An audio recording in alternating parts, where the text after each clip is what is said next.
आज हम लोग टेबल 2.1 डिस्कस करने वाले हैं, जो हमारा चैप्टर नंबर 2 में दिया हुआ है टेबल। ठीक है, ये टेबल हमें बहुत कुछ बताता है। देखो, इस टेबल से आपको बहुत सारे आंसर्स जो है वो मिल जाते हैं। क्यों 5 किंगडम सिस्टम किया गया, क्या इसकी वैल्यू है।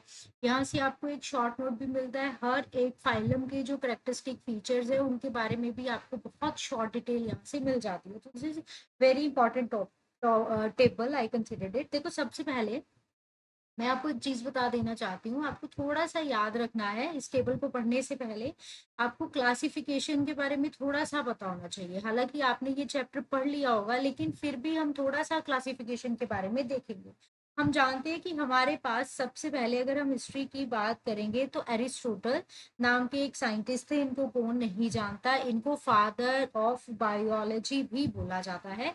सबसे पहले इन्होंने ट्राई किया था, इन्होंने ऑर्गेनिजम्स को दो ग्रुप में बांट दिया था। एक साइड पे इन्होंने प्लांट्स रख दिए थे, एक साइड पे इन्होंने एनिमल्स रख दिए थे। ये ऑलमोस्ट 384 से 322 बीसी की बात है। ठीक है, तो ये सबसे पहला, सबसे हम बोले ऐसे बहुत बेसिक वाला क्लासिफिकेशन था, जिसमें ऐसे आप मान सकते हो कि बस एक ग्रुप जो उनको लिखता है कि सब पौधे होते हैं और जानवर होते हैं, दो ही चीजें होती है, तो उसमें उन्होंने डिवाइड कर दिया। इसमें माइक्रो ऑर्गेनिजम्स कहाँ जाएंगे, इन चीजों के बारे में कुछ भी क्लैरिटी नहीं थी। फिर हमारे पास दूसरे आते हैं हमारे पास, जिन्हें हम फादर ऑफ टेक्सोनमी भी कहते हैं। Every one knows about him, पिछले चैप्टर में आप पढ़ चुके हो।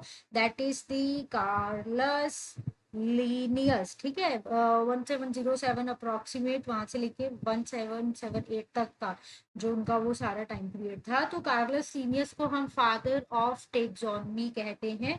और उन्होंने एग्जैक्टली यहाँ पे जो क्लासिफाई किया था ना एरिस्टोटल ने, कि प्लांट्स है या एनिमल्स है, उनको कार्लस लीनियस ने नाम दे दिया था, क्या भला, किंगडम। तो उसने कहा कि भाई हमारे पास दो किंगडम्स होते हैं। तो ये टू किंगडम क्लासिफिकेशन सिस्टम कहाँ से आया है, कार्लस लीनियस भाई साहब से आया है। तो उन्होंने कहा हमारे पास एक किंगडम प्लांटी है और एक हमारे पास किंगडम एनिमल्स के लिए है, जिसका नाम मैं किंगडम एनिमेलिया रखूंगा। और यही कार्लस भाई साहब हैं जिन्होंने बाइनोमियल नोमेनक्लेचर, जो हमने पिछले चैप्टर में पढ़ा है, जिसमें आता है जैसे मैंजिफेरा इंडिका, सिट्रुलस कोलोसिंथेसिस, है ना, रोजा इंडिका, होमोसेपियन, ये सारे जो आते हैं बाइनोमियल नोमेनक्लेचर, वो सब इन्होंने ही शुरू किया था। उसके बाद हमारे पास आते हैं अर्नस्ट हैकल। ये जो टू सिस्टम क्लासिफिकेशन है, इसमें भी बैक्टीरिया, फंजाई, प्रोटिस्ट, माइक्रोब कहाँ आएंगे किसी को कुछ पता नहीं है।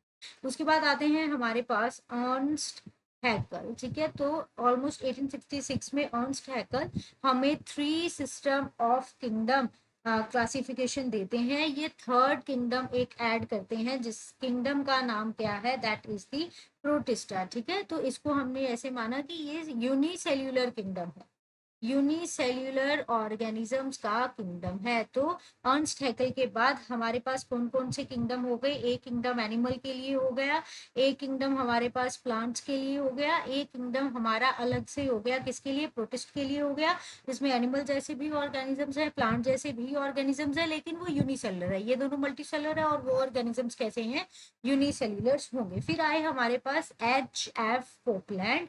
पोपलैंड ने ऑलमोस्ट 1956 में ये रिकॉग्नाइज किया कि जो बैक्टीरियाज है ना, बैक्टीरिया ये बहुत ही खास तरीके के ऑर्गेनिजम्स हैं। ये डिफरेंट है, खास इसलिए है क्योंकि इनके पास ट्रू न्यूक्लियाई एब्सेंट है। ये पॉपलैंड को पता चला था 1956 में, तो उसने एक अलग से किंगडम बना दी थी।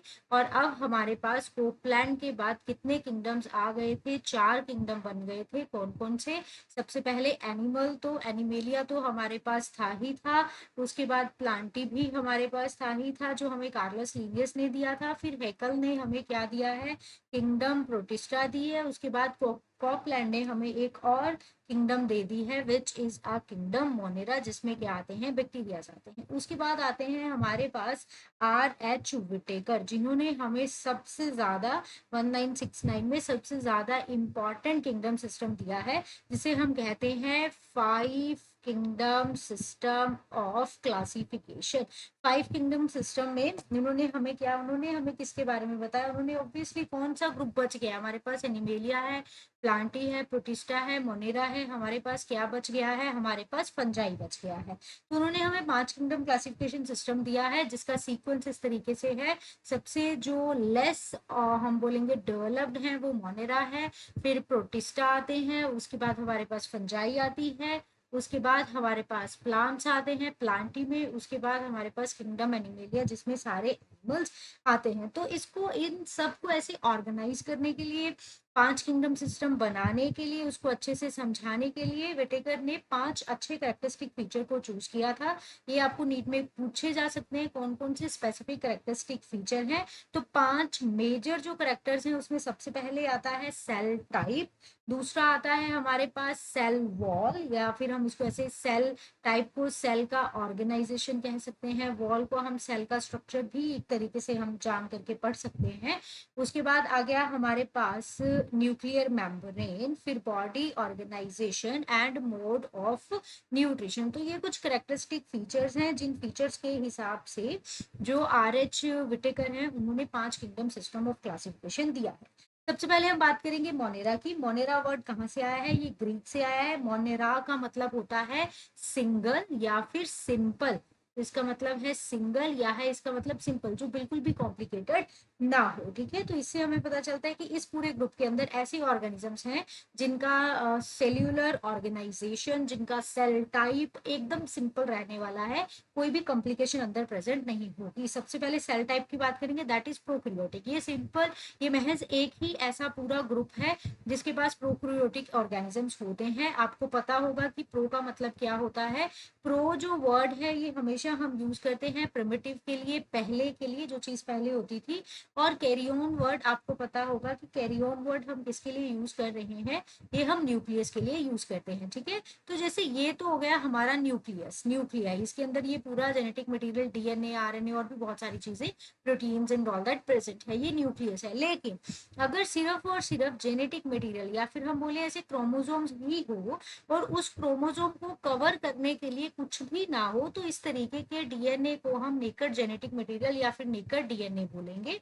ये बैक्टीरिया में दिखाई देता है जिसका नाम हमने न्यूक्लियोइड रखा हुआ है। इसको बाहर से कवर करने के लिए कोई भी कवरिंग नहीं होती है, यहाँ पे नो न्यूक्लियर मेम्ब्रेन होती है। दैट इज वाई ये इस तरीके का स्ट्रक्चर शो करते हैं, इस तरीके का न्यूक्लियोइड दिखाते हैं। ऐसे ऑर्गेनिजम्स को हम प्रोकैरियोट बोलेंगे। प्रोकैरियोट्स ट्रू न्यूक्लियाई बनने से पहले हैं, इनके पास कोई भी मेम्ब्रेन बाउंडेड न्यूक्लियाई नहीं होता है। इनका डीएनए ऐसे ही साइटोप्लाज्म में, ये सारा साइटोप्लाज्म रहेगा अगर सेल का, तो पूरे साइटोप्लाज्म में इसी तरीके से फ्रीली पड़ा रहता है। ठीक है, ऐसा नहीं है कि इनके पास डीएनए नहीं है, ये डीएनए ही है इनका। इनके पास इस डीएनए को कवर करने के लिए न्यूक्लियर मेम्ब्रेन नहीं है, जिसकी वजह से ये एक स्ट्रक्चर न्यूक्लियस बनता है। बस वो नहीं है, बाकी सारा कुछ इसके पास है। एक और मैं यहाँ पे आपको नीट का इंपॉर्टेंट पॉइंट इन प्रोकैरियोट्स के बारे में बता देती हूँ। पहले तो प्रोकैरियोट्स के पास एक ही ऑर्गेनेली होती है जिसका नाम है राइबोसोम, और वो भी प्रिमिटिव टाइप का 70s टाइप का राइबोसोम होता है।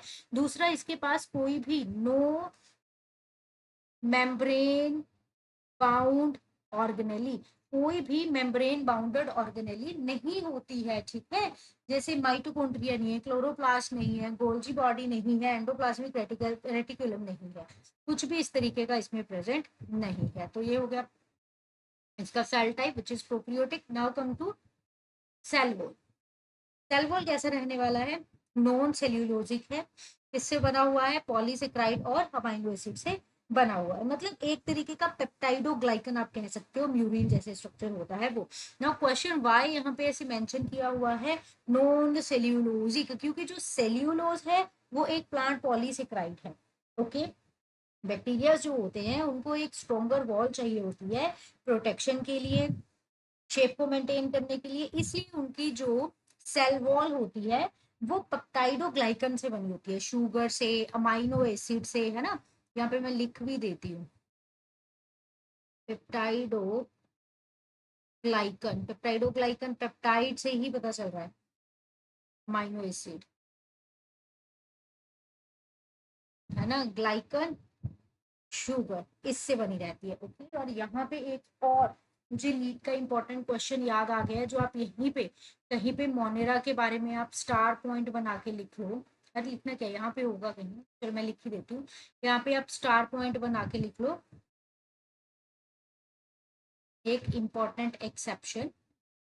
वो क्या है, सारे बैक्टीरियाज के पास, all bacteria they do have cell wall, सारे बैक्टीरिया के पास सेल वॉल होता है, एक्सेप्ट फॉर दी माइकोप्लाज्मा। ठीक है, ये आपने याद रखना है, माइकोप्लाज्मा के पास सेल वॉल नहीं है, mycoplasma only and only have cell membrane, cell में वॉल उसके पास नहीं होती। उसके बाद आएंगे न्यूक्लियर मेम्ब्रेन। ऑब्वियसली मैंने अभी अभी आपको समझाया है कि न्यूक्लियर मेम्ब्रेन यहाँ पे एब्सेंट होती है, डीएनए प्रेजेंट होता है, वो उसे हम न्यूक्लियोइड कहते हैं, बाहर से किसी भी मेम्ब्रेन ने उसको कवर करके नहीं रखा होता।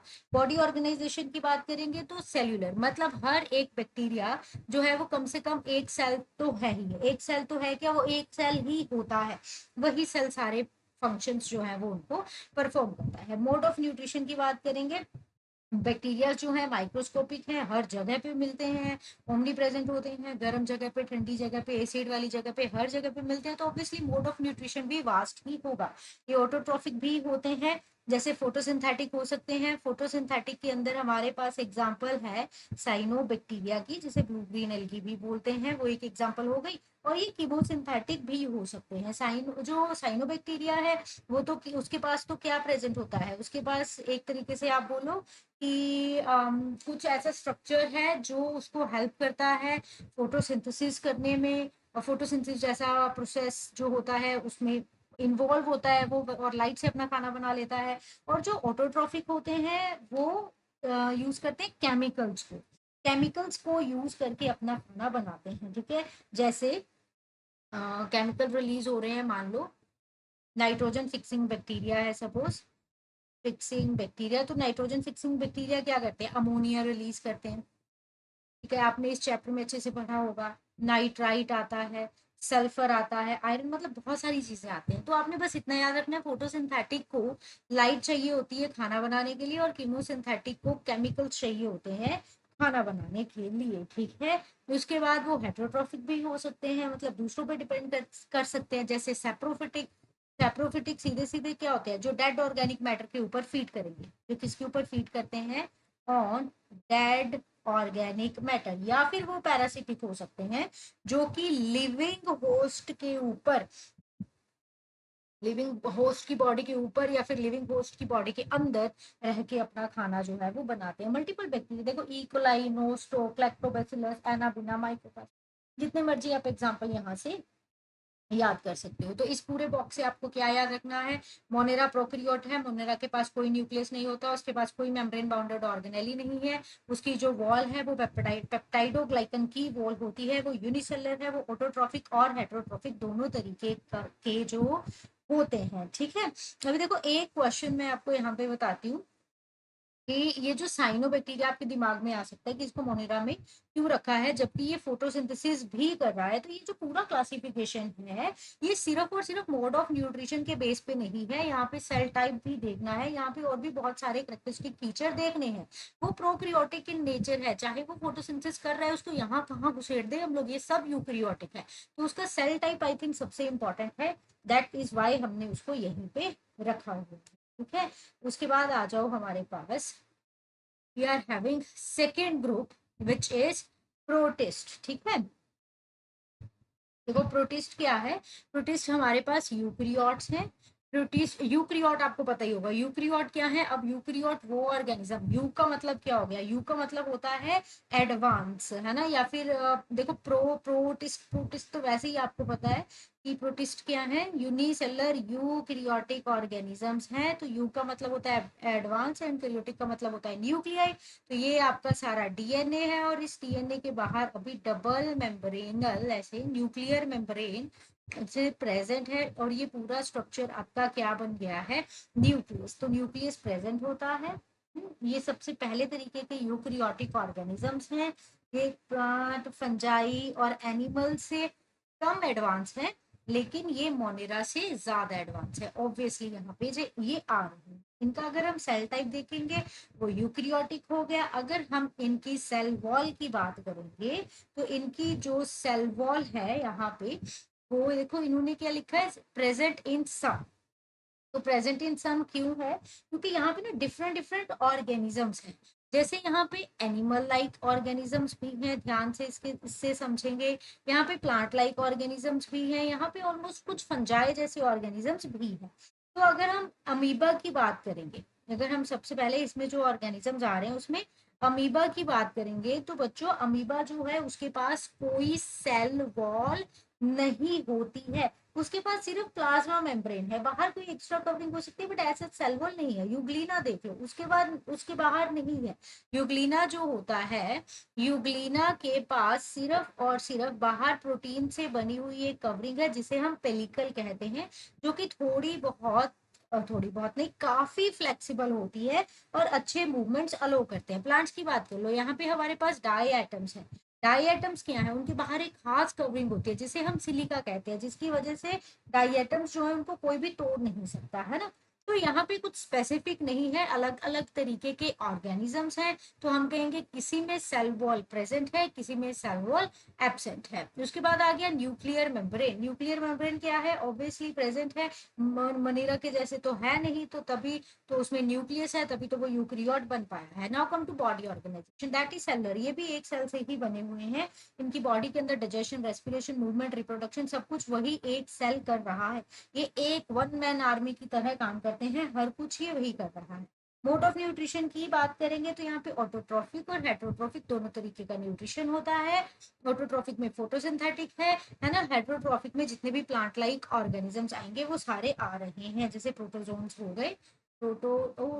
हेट्रोट्रॉफिक में प्लांट लाइक नहीं, प्लांट से अलावा जैसे एनिमल लाइक, तो प्रोटोजोन हो गए, वो सारे यहाँ पे आ रहे हैं। जो यूग्लिना है वो दोनों तरीके का मोड ऑफ न्यूट्रिशन हमें शो करता है, जिसे हम मिक्स्ड मोड ऑफ न्यूट्रिशन कहते हैं। यूग्लिना जो है ना, तो वो दिन के टाइम पे फोटोसिंथेसिस करता है, सनलाइट होती है तो वो फोटोसिंथेसिस करेगा। यूग्लिना मिक्सोट्रॉफिक है वो, और जैसे ही डार्कनेस होती है वो दूसरे ऑर्गेनिजम्स को खाना शुरू करता है, इसीलिए हम इसे कहते हैं कि ये mixotrophic mode of nutrition show करता है। ठीक है, चलो उसके बाद हम आ जाएंगे ऑन दी फंजाई।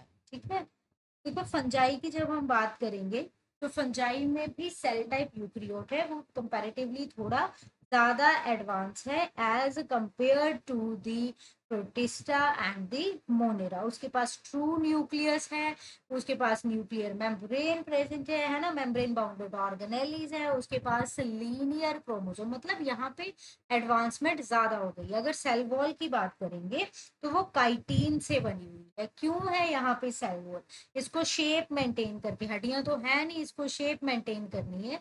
फंजाई को सपोर्ट सिस्टम, मैकेनिकल सपोर्ट चाहिए, फंजाई को प्रोटेक्शन चाहिए, फंजाई को वाटर एब्जॉर्प्शन से, बर्स्ट होने से प्रिवेंशन चाहिए, तो बहुत सारी चीजें चाहिए। तो उसके पास काइटिन है। आपके आपके दिमाग में ये भी क्वेश्चन आ सकता है कि सेल्यूलोज क्यों नहीं है, काइटिन क्यों है। जो सेल्यूलोज होता है ना वो आपको प्लांट्स में दिखेगा, ठीक है। ये ग्लूकोज मॉलिक्यूल से बना रहता है, ग्लूकोज मॉलिक्यूल से बना रहता है, और ये फोटोसिंथेटिक ऑर्गेनिजम्स के लिए बहुत सुटेबल होता है। लेकिन जो काइटिन है, ये नाइट्रोजन कंटेनिंग जो काइटिन होता है, it is nitrogen containing polysaccharide होता है, made up of N acetyl glucosamine. मैं यहाँ पे लिख देती हूँ अगर कोई लिखना चाहता है। तो ये जो काइटिन है, it is are nitrogen containing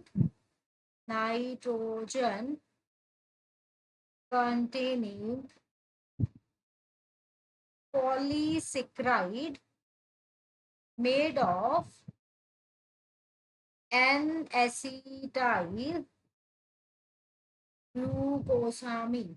ठीक है, ये इस चीज से स्ट्रक्चर बना रहता है, क्योंकि फंजाई जो है उसको बाहर से खाना बनाना नहीं है, उसको बाहर से फूड को एब्जॉर्ब करना है, कभी कभी हार्श इन्वायरमेंट में भी खुद को प्रिवेंट करके रखना है। तो काइटिन उसको बेटर प्रिवेंशन प्रोवाइड करता है।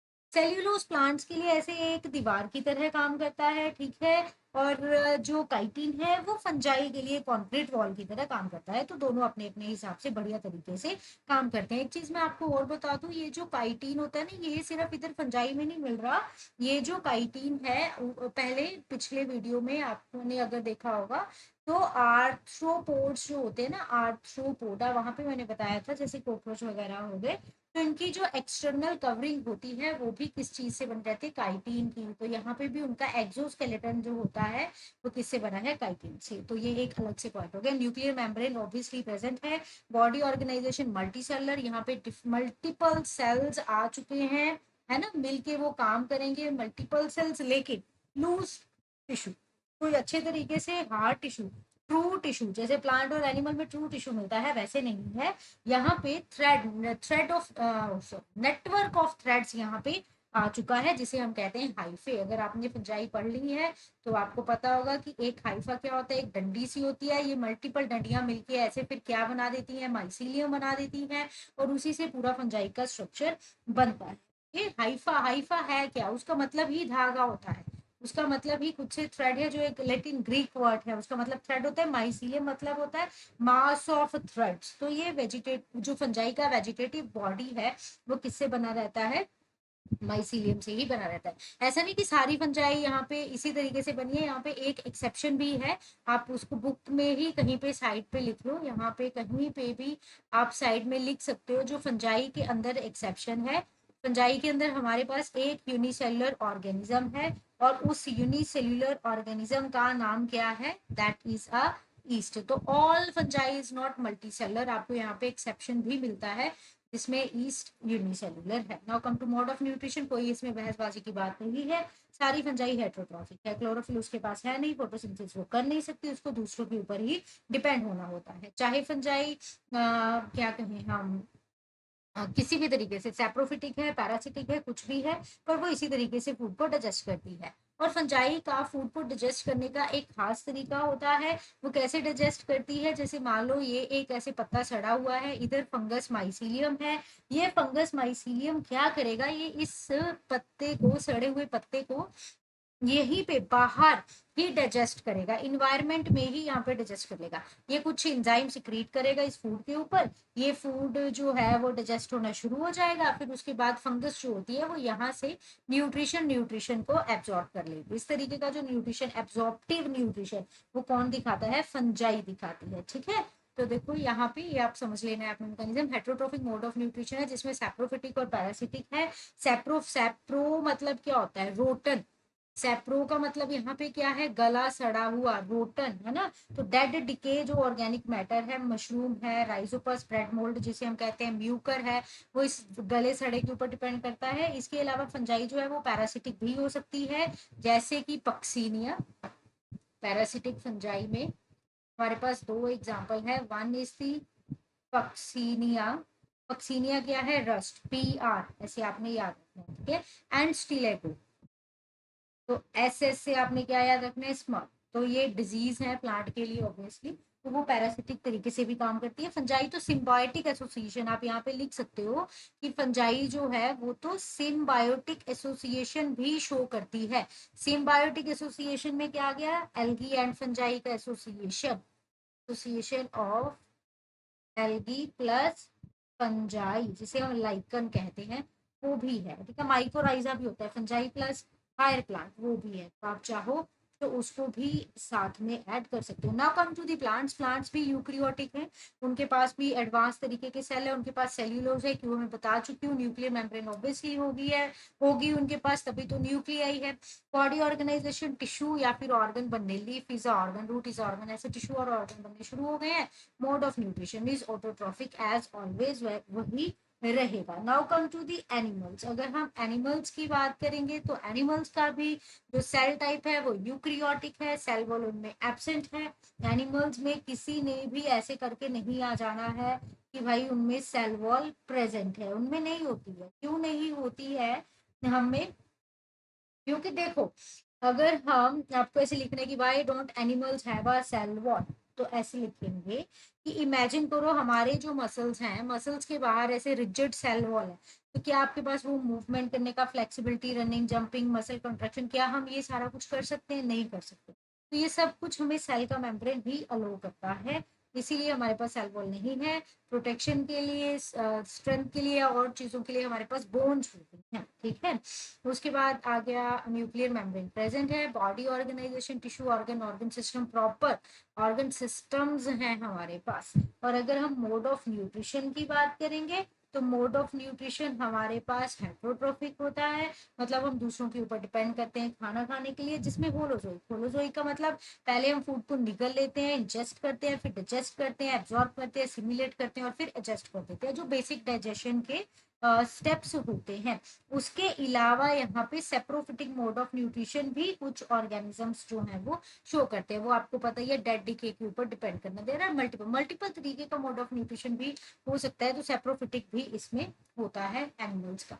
तो अगर आपको, आई थिंक ये समझ आ गया होगा पूरा, हमने काफी डिटेल में डिस्कस किया है। फिर भी अगर आपको कोई डाउट होता है तो you can put your doubt in a comment section, और you can also mail your doubt. You can also mail about the notes or anything else if you want for your study.